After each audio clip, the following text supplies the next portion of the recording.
Hello everyone, how to towards back with another new video, and in this video I'm going to share with you how you can hide your location on your profile in Hilokal language exchange app.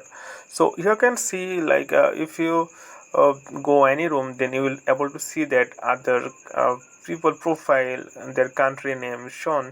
But uh, if you want to disable this, then you can easily do this. So how can you do this? Just watch the video till the end, then you will learn. So here you can see it's called a profile page. So simply click on that, this option, the right bottom corner on your screen. So simply click on that.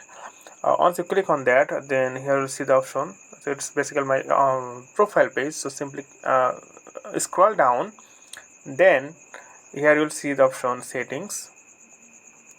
Simply click on settings and scroll down a little bit. Then here you'll see the option show your location on your profile.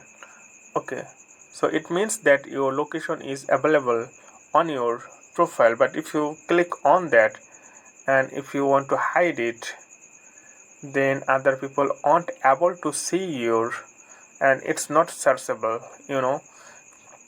So you can do this thing. If you concern about your privacy, then you can do this thing.